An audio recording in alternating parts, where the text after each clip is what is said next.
Okay, hey guys, welcome back to my channel. Today I am going to be talking about Percy Jackson and the Sea of Monsters. I just finished reading it. I'm filming this like a bit in advance because I have the time to do that now, and let's see when I get to editing it. I forgot to say this earlier, so I'm saying it now, and then I'm gonna edit it in, but I also did a Lightning Thief review, and I'm gonna like put a card or something or link it in the description, and I also did a Lightning Thief movie review, and I'm gonna also link that.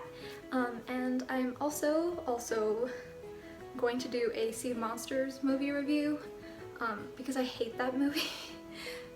And apparently YouTube really likes it when I talk about things I hate. So I'm gonna do a review for that. And by review I mean I'm just gonna talk about how much it sucks for like an hour, because that's what I did last time, and that's how long it took me to get through everything I hate. I also have heard about the adaptation that Disney Plus will be doing for Percy Jackson. I'm kind of glad that I started the series like on YouTube of like the Percy Jackson reviews like a couple of days before that happened, because like wow, I'm relevant now. So please give me views. Also, what was I going to talk about? Yeah, I will be reviewing the series whenever it comes out. I'll address the trailer. I might make a video just talking about what I want and don't want in the show. And yeah, just like something like that, because I have opinions. I'll probably have more opinions once the trailer and casting cast is out, whatever, whoever the actors are, like once we know that stuff. I'll talk about that more. I think it won't be, I think the fact that Rick is writing it, even though I don't really like him, I think the fact that he's writing it definitely helps, because like he wrote the original and I really like that, so like clearly he knows what he's doing with this specific series. Have to disagree about some of the other ones, but I'll get to those later. Percy Jackson and the Sea of Monsters is the second book in the Percy Jackson and the Olympian series. In this book, basically the tree on Half-Blood Hill, Talia's tree, gets poisoned, and Percy and the gang, who is in this book Annabeth and Tyson, who is a new character who's introduced in this book, have to... Why am I so tired? Oh, I just had coffee, so I'm getting coffee jitters. That explains it. They have to go and find Golden Fleece to like save Talia's tree and save Half-Blood Hill.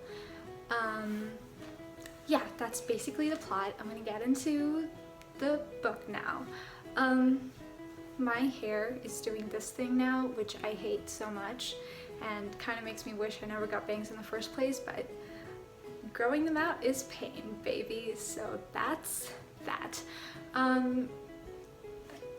First things first, Tyson is introduced like basically at the beginning of the book. I really love Tyson. He's 8 years old, but he's like tall because he's a Cyclops. That's revealed in the beginning. I don't think that's a spoiler, but he goes to like middle school with Percy, who is 13, so like 8th grade. I don't know how old are people in 8th grade. So he's introduced like in the beginning when Percy's like still in school and stuff, and he's just so sweet. I love him so much. He's such an angel, and yeah, I love Tyson. I would give my life for him. In the beginning of the book, the camp Half-Blood is like under attack and stuff, and I originally, like in my memory, there was like a lot more stuff going on at the beginning, like with camp being under attack, but like now that I've reread it, there isn't actually that much. There are like 2 times the camp gets attacked, which like I agree that it's bad, and it definitely like shows the fact that the camp is under danger, or yeah, but like I just remember there being more danger, so that's just on me, I guess. But yeah, that's something that I noticed about like rereading it. I just like remembered it very differently. Chiron, I'm gonna call him Chiron. I don't know how to pronounce like Greek things, so he's like not, he's like leaving the camp because he gets blamed for poisoning the tree. I forget how much I like his character until he's like not there, but yeah, like this, I felt so bad for him. Like I like, these books are really good at like making you care about people. When Tyson, I'm just gonna go into spoiler territory immediately. I think when Tyson gets claimed as like a son of Poseidon, Percy is so, he's like so mean to him. And at the time when I was reading this, like for the first time, I was like, oh no, like I know it sucks, Percy, but like don't be mean to him, he's nice. But also I like completely understood where Percy's coming from, and now I'm just like, I get where Percy's coming from, but like I love Tyson so much because like I've gotten attached to him not just in this book, but like in all of them that he like appears in, and I'm like, he's so sweet, he loves you, like why are you doing this to him? And like when Tyson like dies and Percy thinks he's dead, and Percy is like feeling bad, I was just like, oh no, I can't handle this. So that's fun. I forgot how like evil Tantalus was in this book, because like, I mean, I know he was a bad guy. He fed his kids to like gods and stuff. No one who is like sane does that, but like he just gets off on torturing children, and it's like he's so terrible. I hate him so much. And I feel like this book also kind of starts showing like a different side to Mr. D, because like I know what's gonna happen in the next book, and it like kind of is like, oh, like, you know, he's not all like terrible, because like at the bit in the end when he like finds out that it wasn't Chiron, and he's like, okay, yeah, like he can come back to camp, I miss him and stuff. I was like, wow, that's like almost sweet. So that's nice. And I think it like builds well, even though he's someone that we don't see as much of in the books. I think it like builds well from what has come previously. I also just want to say that bit in the beginning where Percy's like at the school, and he opens his notebook or something, and he has a photo of Annabeth in there. I cry. This child, he really just, he gets emailed a picture of Annabeth, like she emails him a picture of herself, and he's like, and she's like, you know, like this is like what I'm doing or whatever. And this child, he probably doesn't own a printer. Like when you think about it, he like went to a library and he like printed out a picture of Annabeth, and now he like carries it around on his person just so he can look at it when he misses her. And I'm like, I am broken. Like it's so sweet. I swear to God, I can't handle it. I mean, he's just like, oh, I just want like a photo of my friend so I can just look at it at any time. And I'm like, oh God, this kid, he's so just, oh my God.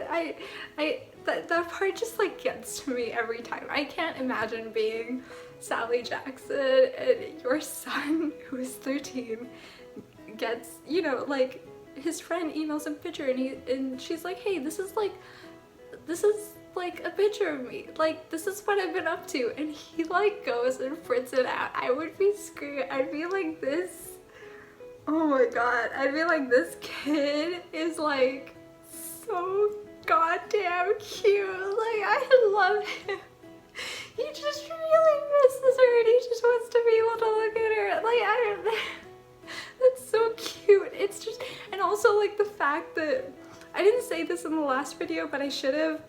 He like gets like blue food at camp when he like figures out that he can like get whatever kind of food he wants to eat, and he just like gets food and makes it blue just because he misses his mom. Like, he's so cute. I love him so much. He's just so full of love. I love Percy. Like, I love him so much. He's so cute and tiny, and like I love him so much. Like, I can tell why like 12-year-old me was in love with. Honestly, like 21-year-old me is like never got over that crush. He's so full of love, okay? Like,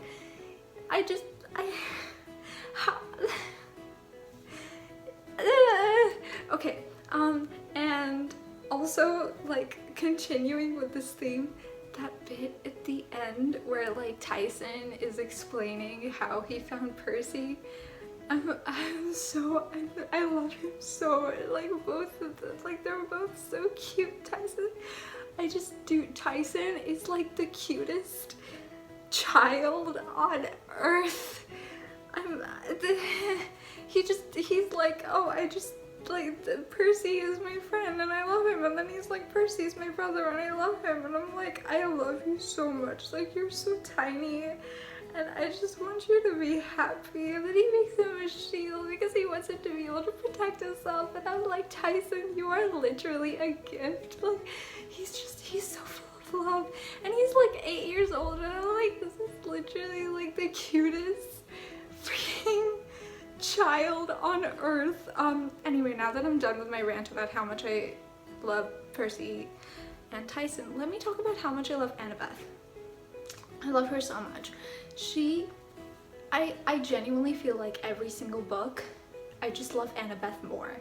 And I feel like that's true for like all of the like main three, honestly, like all of the characters in general, but like Annabeth, just like she protects him so much. Like they're good friends. She protects him. She's like, Percy's my friend and I love him, and I'm like, yeah, kill me. Like I'm like, oh my god, like they're so cute. Like they just want to protect each other and they miss each other, and I love that. And like the fact that they're like putting themselves in like mortal danger to protect each other. I mean, I didn't really think that much about that when I was a kid because I was like the same age as them, so I didn't like find that weird. But like now, looking back, being like, imagine being like 12 years old and being like, I will give my life for you. 13 years old and being like, I'll give my life for you. Like, that's insane. I also want to say I love Luke.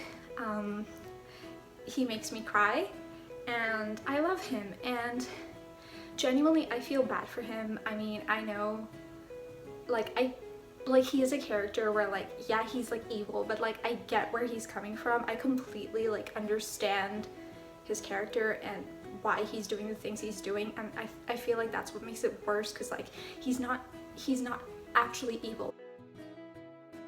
Like, he doesn't have you know, he's not like, oh, I'm going to like ruin people's lives. He's just like, I have been, you know, like in pain because like all these things that have happened to me, and like this is how I think the world will be better. Like, he genuinely thinks that. Like, he genuinely thinks that like supporting Kronos will like improve the world, and like it just makes me so sad. Talia was 5 years older than Annabeth, and Luke was 7 years older than Annabeth, and that makes him in this book 20 years old, which is almost how old I am.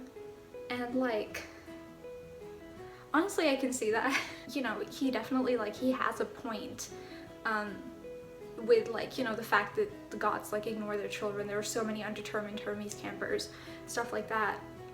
But I just, yeah, he makes me cry, and I really wish that I just don't want him to like do all of these things. And I mean, you know, it's just sad. And like the bit in the boat when Annabeth was like super angry at him, it also really got to me, because like, you know, she's looked up to him since she was 7. She clearly has a crush on him. It's so sad to see someone that you love so much, that who's been like a role model for you, to like go and do these things that are clearly negative, and like they really like believe that they're in the right. So like, you know, it's not like they've like suddenly turned and like are evil now. Like they think they're doing the right thing, which is like what really hurts me with Luke. Now that I'm done talking about how much I love Luke, let's talk about Clarice. I love Clarice. I definitely didn't like her in the first book, like back when I read it when I was a kid, but I love her now. I do think that Clarice is a character who doesn't get enough love from both the fans and the books.